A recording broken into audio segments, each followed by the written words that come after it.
கிறிஸ்துவுக்குள் பிரியமானவர்களே, கர்த்தரும் இரட்சகருமாய் இயேசு கிறிஸ்துவின் ஈடு நீதி நாமத்தினாலே உங்கள் யாவருக்கும் என் அன்பின் வாழ்த்துக்களை தெரிவித்துக் கொள்கிறேன்.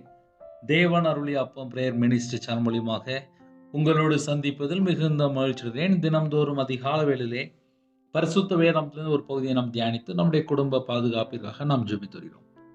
அதிகால வேளையில் அபிஷேகங்களை பெற்றுக்கொள்ள, தேவனுடைய கிருபை பெற்றுக்கொள்ள புதிய நாளிலும் இணைந்திருங்கள். உபாகமம் 11ஆம் அதிகாரம் 16, 17 ஆகிய வசனங்கள். உங்கள் இருதயம் வஞ்சிக்கப்படாமலும் நீங்கள் வழிவிலகி அந்நிய தேவர்களை சேவித்து அவர்களை நமஸ்கரியாமலும் இருக்கும்படி எச்சரிக்கையாயிருங்கள். இல்லாவிடில் கர்த்தருடைய கோபம் உங்கள் மேல் மூண்டு மழை பெய்யாமற் போகவும் தேசம் தன் பலனை கொடுக்காமல் இருக்கவும் வானத்தை அடைத்து போடுவார். கர்த்தர் உங்களுக்கு கொடுத்த அந்த நல்ல தேசத்திலிருந்து நீங்கள் சீக்கிரத்தில் அழிந்து போவீர்கள். ஹல்லேலூயா. கிறிஸ்துவுக்குள் பிரியமானவர்களே, ஒரு குடும்பம் அதிகால வேளையிலே இணைந்திருக்கும் போது கர்த்தருடைய வார்த்தையை நாம் கவனமாய் கேட்க வேண்டும். வேத வசனம் சத்தியம். நானே வழி, நானே சத்தியம், நானே ஜீவனம் என்றார். ஒரு குடும்பம் கர்த்தருடைய வழியிலே நடக்கும்போது, சத்தியத்தை அறிந்து கொண்டு நடக்கும்போது நமக்கு நித்திய ஜீவன். இந்த பூமிக்குரிய வாழ்க்கை ஆசீர்வாதமா இருக்கணும் அப்படின்னா கர்த்தரை விட்டு வழி விலகாமல் இருக்க வேண்டும். இந்த கடைசி காலம் ஜனங்கள் வேதத்தை தியானிக்காமல், கர்த்தருடைய வார்த்தைக்கு கீழ்ப்படியாமல், அவருடைய சத்தத்துக்கு செவி கொடுக்காமல் கர்த்தரை விட்டு வழி விலகும் போது அவருடைய வாழ்க்கையில என்ன நடக்கு அப்படின்னு சொல்லி கொஞ்சம் கேட்டால் அவங்களுக்கு தெரியாது. ஏன்னா சின்ன பிள்ளைகளா இருப்பாங்க, ஆவிக்குரிய வாழ்க்கையில குழந்தையா இருப்பாங்க. எப்படி சின்ன பிள்ளைகளுக்கு ஒண்ணுமே தெரியாது நம்ம சொல்றோமோ, அதே போல ஆவிக்குரிய பிள்ளைகளா இருந்தாலும் கையில பைபிள் எடுத்து வாசிக்காமல், அதை நம்ம எப்படி சொன்னா புரியும் அப்படின்னா, ஞானஸ்தானம் எடுத்துருவாங்க, சர்ச்சுக்கு போற பிள்ளைகள் தான், கையில பைபிள் கொண்டு போயிடுவாங்க, வார வாரம் சர்ச்சுக்கு போயிடுவாங்க. ஆனால் முழு பைபிளை வாசித்திருக்க மாட்டாங்க, வேதத்தினுடைய அறிவு இருக்காது, தேவனோட வார்த்தை கீழ்ப்படியாமல் இருப்பாங்க. சர்ச்சில் மேய்ப்பன் பேசிட்டு இருக்கும்போது கையில் செல்போன் வச்சுருப்பாங்க. வீட்டில் குடும்ப ஜெபம் இருக்காது. காலையில் முழங்கால் போட்டு ஜெபிக்கிற அந்த பழக்கம் இருக்காது. டெய்லி பைபிள் வாசிக்கிற பழக்கம் இருக்காது. அப்படின்னா என்ன அர்த்தம் அப்படின்னா, ஞானஸ்தானம் எடுத்த பிள்ளைகள் தான், சர்ச்சுக்கு போகிற பிள்ளைகள் தான், ஆனால் ஆவிக்குரிய வாழ்க்கையிலே இன்னும் வளராமல் பிறந்த குழந்தையாவே இருப்பாங்க. உங்கள் இருதயம் வஞ்சிக்கப்படாமலும். நம்ம இருதயம் எப்போ வஞ்சிக்கப்படுது? நம்ம கொஞ்சம் யோசித்து பார்ப்போமே. என்னையும் சேர்த்துதான்.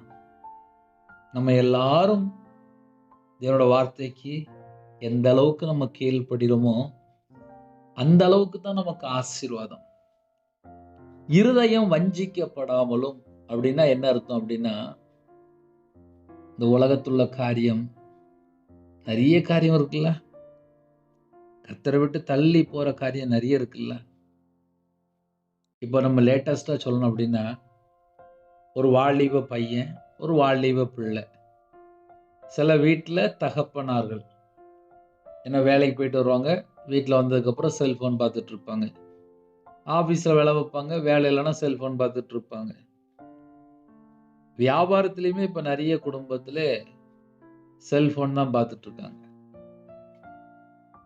இப்போ என் வாழ்க்கையில் நான் சின்ன வயசில் வேலை பார்த்தேன், அப்போம்லாம் செல்ஃபோன்லாம் கிடையாது. 16 மணி நேரம் 17 மணி நேரம் நாங்கள் வேலை பார்க்கணும். உண்மையாக வேலை பார்ப்போம், வேலை செய்கிற இடத்துல உண்மையாக வேலை பார்ப்போம். இன்னைக்கு இந்த கடைசி காலத்தில் வேலை செய்கிறதுல கூட உண்மை இல்லை, குடும்பத்தில் உண்மை இல்லை, பைபிள் வாசிக்கிறதுக்கு நேரம் கொடுக்கல, தேவனோட சமூகத்திலே காத்திருக்கல. சரி, இதெல்லாம் என்ன அர்த்தம் அப்படின்னா, உங்கள் இருதயம் வஞ்சிக்கப்படாமலும், இன்னைக்கு நிறைய குடும்பத்துல இருதயம் வஞ்சிக்கப்பட்ட நிலைமையில தான் இருக்கு. அதை முதல்ல புரிந்து கொள்ளணும். இன்னைக்கு செய்தி என்ன அப்படின்னா, உங்கள் இருதயம் வஞ்சிக்கப்படாமலும், 24 மணி நேரத்துல ஒரு மனுஷன் எவ்வளவு டைம் வேஸ்ட் பண்றான், அதை கொஞ்சம் நம்ம கணக்கெடுத்து பார்த்தா பல மணி நேரம் போயிரும், பல மணி நேரம் போயிரும். நிறைய குடும்பத்திலே எனக்கு நேரமே இல்லை அப்படிம்பாங்க, நேரமே இல்லை அப்படிம்பாங்க. அவங்களுடைய தனிப்பட்ட வாழ்க்கை எவ்வளவு நேரம் வேஸ்ட் பண்ணாங்க, செல்போன்ல ஒரு 4 மணி நேரம் வேஸ்ட் பண்ணியிருப்பாங்க. அந்த 4 மணி நேரம் அவங்க பைபிள் வாசித்து ஜெபிக்கிற பழக்கம் இருக்கணும், குடும்பமா சந்தோஷமா இருக்கணும், பக்கத்துல சர்ச்சுக்கு போயிருக்கலாம், அந்த 4 மணி நேரத்துல ரெஸ்ட் எடுத்திருக்கலாம். இப்படி நேரத்தை வேஸ்ட் பண்றதுக்கு 1000 காரியங்கள் இருக்கு, இந்த உலகத்துக்குள்ளதான் இருக்கு. அதனால காலை வேளையிலே கர்த்தருடைய பிள்ளைகள் யாரெல்லாம் இணைந்திருக்கிறீங்களோ, நம்ம என்ன யோசித்து பார்க்கணும் அப்படின்னா, நம்ம நேரம் எங்கெல்லாம் வேஸ்ட் ஆகுது, எப்படிலாம் வேஸ்ட் ஆகுது. உங்கள் இருதயம் வஞ்சிக்கப்படாமலும். சர்ச்சுக்குள்ள பையங்க செல்போனை பார்த்துட்டு இருக்கிறாங்க, கர்த்தரை குறித்து பயம் இல்லை. இப்ப நிறையருடைய கையிலேயே ஒரு விக்கிர வழிபாடு மாதிரி தான் இருக்கு. தேவனுக்கு கொடுக்க வேண்டிய அந்த கனம் எங்க போச்சு? தேவனை தேடின பிள்ளைகள் இன்னைக்கு செல்போன்ல அடிமையா இருக்கு. வேதத்தை நேசித்த பிள்ளைகள் இன்னைக்கு செல்போன் மேல பைத்தியமா இருக்கு. இதெல்லாம் நம்ம வாழ்ற காலத்துல நார்மலா நடந்துட்டு இருக்கு. சில குடும்பத்திலே வாலிப பையங்க அம்மா அப்பாட்ட சண்டை போடுறாங்க. என்னன்னு சொல்லி கேட்டா, எனக்கு அந்த கம்பெனி செல்போன் தான் வேணும், எனக்கு அந்த செல்போன் தான் வேணும். அம்மா அப்பாவும் கடன் வாங்கி செல்போன் வாங்கி கொடுப்பாங்க. அப்படி எத்தனை குடும்பம் இருக்கு, யோசித்து பாருங்க. உங்கள் இருதயம் வஞ்சிக்கப்படாமலும். சில பையங்கள்லாம் வாலிப வயசுல யார் பேச்சு கேட்க மாட்டாங்க. சில குடும்பத்துல பிள்ளைகள் பெற்றோருடைய வார்த்தை கீழ்ப்படியாமல் அந்த பிள்ளையோட வாழ்க்கை இருதயம் பார்த்தா வஞ்சிக்கப்பட்ட நிலைமையில இருக்கும். நமக்கு இன்னைக்கு செய்தி என்ன அப்படின்னா, இருதயம் வஞ்சிக்கப்பட்ட நிலைமையில இருந்தால் ஒரு தெளிவு இருக்காது, முகத்துல ஒரு வெளிச்சம் இருக்காது, ஒரு பிரைட்னஸ் இருக்காது. ஏன்னா அவங்க ஒரு பக்கம் வஞ்சிக்கப்பட்ட நிலைமையில இருப்பாங்க. இருதயம் வஞ்சிக்கப்பட்டதுக்கு அப்புறம் பலவிதமான பிரச்சனைகள் இருப்பாங்க, அது வெளியே தெரியாது. அதனால சொல்றேன், உங்கள் இருதயம் வஞ்சிக்கப்படாமலும் அதை நம்ம யோசித்து பார்க்கலாம். நீங்கள் வழி விலகி அந்நிய தேவர்களை சேவித்து, அது 2வது பாயிண்ட். ஏன்னா சில குடும்பத்துல சர்ச்சுக்கு போற பிள்ளைகள் தான் விக்கிரகத்துலயும் போய் நிற்பாங்க, அந்நிய தேவரை நாடி நிற்பாங்க, குறியக்க நிற்பாங்க. அவங்க வீட்டுல ஏதாவது ஒரு பிரச்சனை இருக்கும், எங்கேயாவது போனேன்னு சரியாயிருமா, லாஸ்ட் போய் அந்நிய தேவரை போய் தேடி சாபத்துக்குள்ள போய் சிக்கிடுவாங்க. நீங்கள் வழி விலகி அந்நிய தேவர்களை சேவித்து அவர்களை நமஸ்கரியாமலும் இருக்கும்படி எச்சரிக்கையா இருங்கள். இப்போ என் வாழ்க்கையில் உள்ள காரியத்தை நான் உங்களுக்கு சொல்றேன், அது உங்களுக்கு ரொம்ப பிரயோஜனமா இருக்கும். நான் 11 வயசுல வேலைக்கு போனேன், சின்ன வயசுல வேலைக்கு போயிட்டேன். நான் வேலை பார்த்த இடங்கள் அதுல நிறைய காரியங்கள் விக்கிரக சம்பந்தப்பட்டதா இருக்கும். நான் வியாபாரத்துக்கு வந்ததுக்கு அப்புறமும் விக்கிரகத்துக்கு மாந்திரித்து பணம் கொடுத்துருக்கேன். லாஸ்ட் என்னோட வாழ்க்கையில நான் என்னெல்லாம் சம்பாதிச்சனோ எல்லாமே அழிஞ்சு நஷ்டப்பட்டு நடுரோட்டில் நின்னேன். அதுக்கு பின்னாடி என்ன காரணம் அப்படின்னு சொல்லி பார்க்கும்போது, என்னோட வாழ்க்கையிலே தேவன் எதிர்பார்க்கிற அந்த நற்குணம் இல்லாம இருந்திருக்கு. ஏன் நற்குணம் அப்படின்னு சொல்ல வேண்டியிருக்கு அப்படின்னா, ஒரு குடும்பம் தினம்தோறும் வேதத்தை தியானித்தால் நற்குணசாலி என்று எழுதப்பட்டிருக்கு. இன்னைக்கு டெய்லி பைபிள் வாசிக்கிற சில குடும்பங்கள் இல்லை. ஏன்னா என் வாழ்க்கையில நான் கையில பைபிள் எடுத்து வாசிக்காம வருஷக்கணக்கா வாழ்ந்திருக்கேன். ஆனா நஷ்டப்படும் போது அதே மாதிரி மொத்தமா நஷ்டப்பட்டிருக்கேன். கையில பைபிள் எடுத்து வாசித்ததுக்கு அப்புறம் தான் தெரிஞ்சது, நான் தேவனுக்கு முன்பாக இன்னும் உண்மையா இல்லை. தேவன் எதிர்பார்க்கிற குவாலிட்டி எனக்கு இன்னும் வரல அப்படின்னு சொல்லி எதிர்பார்க்க. அதுக்கப்புறம் தான் யோசிக்க ஆரம்பிச்சேன். ஏன்னா அந்நிய தேவர் கொண்டு போய் நான் பணம் கொடுத்துருக்கேன். நான் விக்கிரத்துக்கு, மாந்திரியத்துக்கு மனுஷனை நம்பி 13 லட்சம் கொடுத்துருக்கேன். இதெல்லாம் என் வாழ்க்கையில் நடந்திருக்கு. நான் சின்ன வயசுல சர்ச்சுக்கு போன பையன்தான். ஆனா விக்கிரத்துக்கு பணம் கொடுத்துருக்கேன். அப்படின்னா என்ன அர்த்தம் அப்படின்னா, ஞாயிற்றுக்கிழமை சர்ச்சுக்கே போனா கூட ஒரு மனுஷன் கையில பைபிள் எடுத்து வாசிக்காம, தேவனை தேடாம, ரட்சிக்கப்பட்ட வாழ்க்கைக்குள்ள இல்லாமல் இருந்தால் அவன் வஞ்சிக்கப்பட்டு போகத்தான் செய்வான். அதுல எந்த சந்தேகமும் கிடையாது. சில குடும்பத்துல 1 கோடி கடன், 50 லட்சம் கடன், 2 கோடி கடன். இதுக்கு பின்னாடி என்னன்னு சொல்லி பார்த்தா, விக்கிரத்துக்குள்ள நபரோடு போய் பழகி, விக்கிரத்துக்குள்ள போய், மாந்திரியத்துக்கு போய், அதுக்கப்புறம் தான் அந்த குடும்பம் ஃபுல்லா எல்லாம் நஷ்டத்துக்கு வரும். ஏன்னா என் வாழ்க்கையில ரியலா நான் அனுபவிச்சிருக்கேன். 55 லட்சம் ரூபா அழிச்சு வீடெல்லாம் வித்து நடுரோட்டுக்கு வந்திருக்கேன். தப்பு எங்க ஆரம்பிச்சு அப்படின்னா, அந்நிய தேவர்களை அங்க போகும்போது இவ்வளவு பிரச்சனை வந்துடும். நீங்கள் வழி விலகி அந்நிய தேவர்களை சேவித்து, என் வாழ்க்கையில நான் விக்கிரத்துக்கு போயிட்டு அப்புறம் தேவனுடைய சமூகத்துல வந்து சாபத்துல வாழ்ந்து கண்ணீர் வடித்து ஜெபம் பண்ணி, என் பாவத்தை மன்னிச்சிருங்க, என் அக்கிரமத்தை மன்னிச்சிருங்க, என் மீறுதலை மன்னிச்சிருங்க, நான் விக்கிரத்துக்கு போய் இவ்வளவு ரூபா கொடுத்துட்டேன், என்னை மன்னிச்சிருங்க மன்னிச்சிருங்க மன்னிச்சிருங்கன்னு சொல்லி, இனிமேல் நான் செய்ய மாட்டேன்னு சொல்லி பாவ மன்னிப்பு அறிக்கை பண்ணி தேவனுடைய சமூகத்துல கண்ணீரோடு ஜெபிக்க ஆரம்பிச்சு, அதுக்கப்புறம் தேவன் இன்னைக்கு என்னை ஜீவனோட வச்சிருக்காரு, கிருபை தந்திருக்காரு, அபிஷேகம் பண்ணியிருக்காரு, வரங்கள் தந்திருக்காரு, கனிகள் தந்திருக்காரு, அபிஷேகம் பண்ணியிருக்காரு. அப்படின்னா மனம் திரும்பி பாவ மன்னிப்பை பெற்றுக்கொண்டேன். அப்ப என்ன அர்த்தம் அப்படின்னா, அந்நிய தேவரை நாடும் போது, அந்நிய தேவனை நாடி பின்பற்றும் போது அந்த குடும்பம் ஃபுல்லா சாபத்துக்குள்ள போயிடும். நிறைய குடும்பத்துல இந்த பிரச்சனை உண்டு. நீங்கள் வழி விலகி அந்நிய தேவர்களை சேவித்து அவர்களை நமஸ்கரியாமலும் இருக்கும்படி எச்சரிக்கையா இருங்கள். நான் வியாபாரத்தில் இருக்கும்போது கத்தால தொங்க விட்டுருப்பேன், கண்ணாடி கிளாஸ்ல எலுமிச்சை வச்சிருப்பேன், கல்லாப்பேட்டியில் வத்தல் போட்டிருப்பேன், எலுமிச்சை வச்சிருப்பேன், பூ வச்சிருப்பேன், மஞ்சள் வச்சிருப்பேன். என் நம்பிக்கை ஃபுல்லா இப்படிப்பட்ட காரியங்கள் தான் இருந்துச்சு. ஆவியோடும் உண்மையோடும் பரிசுத்தத்தோடும் தேவனை ஆராதிக்கணும். வானத்துக்கும் பூமிக்கும் சகல அதிகாரம் உள்ள கர்த்தராகிய இயேசு கிறிஸ்து ராஜாவை நாம் தொழுது கொள்வோம்.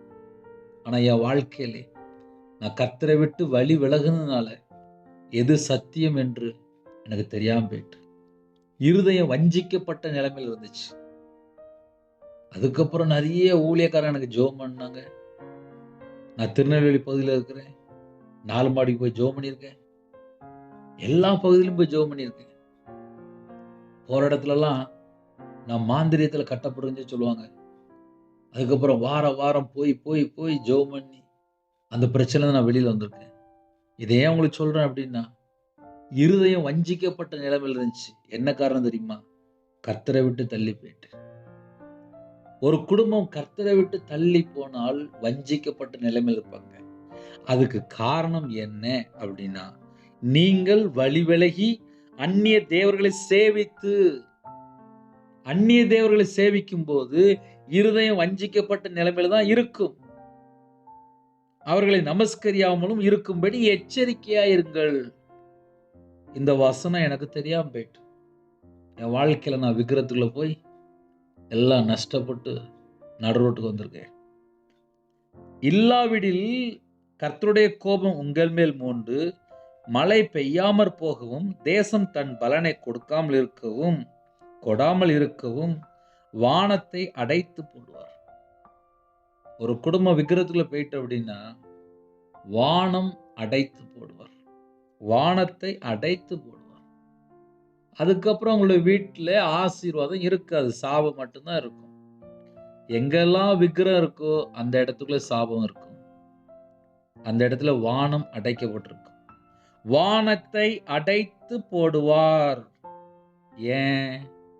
ஒரு குடும்பம் இருதயத்துல வஞ்சிக்கப்பட்டுட்டு கர்த்தரை விட்டு வழி விலகி அந்நிய தேவரை நாடி பின்பற்றி போயிட்டு அவங்கள போய் நமஸ்கரித்து அந்த இடத்துல போய் சேவித்து அதனால் அவர்களுடைய பிரச்சனைகள். கர்த்தர் உங்களுக்கு கொடுத்த நல்ல தேசத்திலிருந்து நீங்கள் சீக்கிரத்தில் அழிந்து போவீர்கள். இப்ப என் வாழ்க்கையில நான் சொந்த தேசத்தை விட்டு துரதி வீசிட்டேன். நான் வேற இடத்துல போய் கிடந்தேன். இது என் வாழ்க்கையில ரியலாவே நடந்தது. எங்கெல்லாம் விக்கிரத்துக்குள்ள போறாங்களோ அவங்களுடைய வாழ்க்கையில தேவனுடைய உக்கிர கோபம் வெளிப்படும்.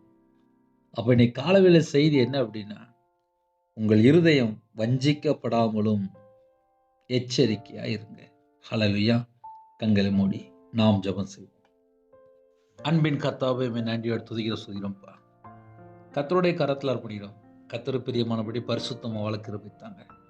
இந்த நாளை ஆசீர்வதித்தாங்க. உங்களுடைய கிருபையால் நிரப்புங்க, உங்களுடைய வல்லமையால் நிரப்புங்க, உங்களுடைய பிரசன்னத்தால் ஓடுங்க. ஜெப அபிஷேகம் தாங்க, தியானிக்கிற அபிஷேகம் தாங்க, துதிக்கிற அபிஷேகம் தாங்க, சத்ருவமைகளை அபிஷேகம் நிரப்புங்க. புது எண்ணெயால் அபிஷேகம் பண்ணுங்க. காண்டாம இருந்தது பலனைத்தாங்க ராஜா. கழுகுகளைப் போல செட்டில் வைத்து எழும்ப கிருபைத்தாங்க. வரங்களால் நிரப்புங்க, கனிகளால் நிரப்புங்க. பூமியின் மேல் அக்னி போட வந்தேன், அது இப்பொழுதே பற்றி எறிய வேண்டும் என்று அப்பா ஒவ்வொரு குடும்பத்து மேலேயும் அக்னி அபிஷேகம் நிரப்புங்கப்பா. எங்க இதயத்துக்குள்ள பிதா, குமாரன், பரிசுத்தர் மட்டும்தான் இருக்கணும். கொழுந்துடைய அக்னி எங்களுடைய உள்ளத்துல பட்டி பிடிட்டும். வேதத்தை இரவு மூலமா தியானிக்கூடிய கிருபை தாங்க. தேவையில்லாத உலக கவலை, உலக மயக்கம், கண்களின் இச்சை எதில் சிக்கிக்கொள்ளக்கூடாது. கர்த்தர் வேலிடைங்க. பிறந்த நாள், திருமண நாள் யாரெல்லாம் கொண்டாடுறாங்களோ கர்த்தருடைய கரம் பிள்ளைகள் கொடுக்கட்டும். இந்த வருஷத்திலே சகலமான நன்மைகளையும் பெற்றுக்கொள்ளும் கிருபை தாங்க. கற்பத்தின் ஜெபின கர்த்தர் வானம் திறந்து பலனிலை திறந்து அப்பா எந்த குடும்பத்தில் குறைகள் குற்றங்கள் இருக்கோ எல்லாம் மன்னித்து கற்பத்தினை ஆசிரிங்க. மாசமா இருக்க கர்த்தர் ஆசிரிங்க. டெலிவரி போகிறாங்க கர்த்தர் கூட இருந்து நார்மல் டெலிவரி ஆகித்தாங்க. திருமண தேவைக்காக யாரெல்லாம் ஜெபிக்கிறாங்களோ எல்லா தேவைகளை சந்திங்க. ஏற்ற துணை தாங்க.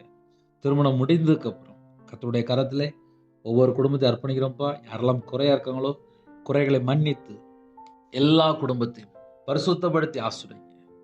இன்னைக்கு உள்ள தேவைகளை சந்திங்க. கடனில் கஷ்டப்படுறாங்க, அந்த கடன் பிரச்சனைக்கு ஒரு முடிவு கொண்டு வாங்க. எல்லா குடும்பத்தையும் வானம் திறந்து பலன்களை திறந்து ஆசீர்வதிங்க. எந்த நாட்டுக்குள்ள இருக்காங்களோ எல்லா குறைகளெல்லாம் மன்னித்து பரிசுத்தப்படுத்தி ஆசிரியங்க. இரவு மூலமா ஜெபிக்கிறோங்க. குறைகள் குற்றங்களை மன்னித்து ஆசிரியங்க. கல்வாரி அன்பினால் நிரப்புங்க. உங்களுடைய தலைமுள்ள கரத்தினால தொட்டு எந்தெந்த குடும்பத்தில் பலவீனத்தோடு படுத்த படுக்கையில் அவசர சிகிச்சையில் ஹாஸ்பிட்டலில் மரண தருவாயில் இருக்காங்களோ எல்லா பலவீனத்தையும் நீக்கி அவங்களோட அக்கிரமம் அவங்களுடைய பாவத்தை எல்லாம் மன்னித்து உங்களுடைய தலைமுள்ள கரத்தினால தொட்டு சுகமாக்கித்தாங்க. தீர்காயுஸ்தாங்க. இந்த நாளை ஆசீர்வதித்தாங்க. காலவேளையிலே யாரெல்லாம் வெளியில புறப்படுறாங்களோ எல்லா தேச ஜனங்களையும் உங்க பாதவில் அர்ப்பணிக்கிறோம். இன்னைக்கு விசேஷமாக அவசர தேவை. சில குடும்பத்தில் கவர்மெண்ட் வேலை, சில குடும்பத்தில் எக்ஸாமுக்காக ஆயத்தமாயிட்டு இருக்கிறாங்க, சில குடும்பத்தில் வெளிநாட்டு போறதுக்கு ஆயத்தமாயிட்டு இருக்காங்க, வேலையில் பிரச்சனைக்கு கவர்மெண்ட் வேலைக்காக ட்ரை பண்ணுறாங்க. கர்த்தருடைய கரம் பிள்ளைகளோட கூட வந்து ஆசீர்வாதமாக அப்போ அந்த நாளை மாற்றித்தாங்க.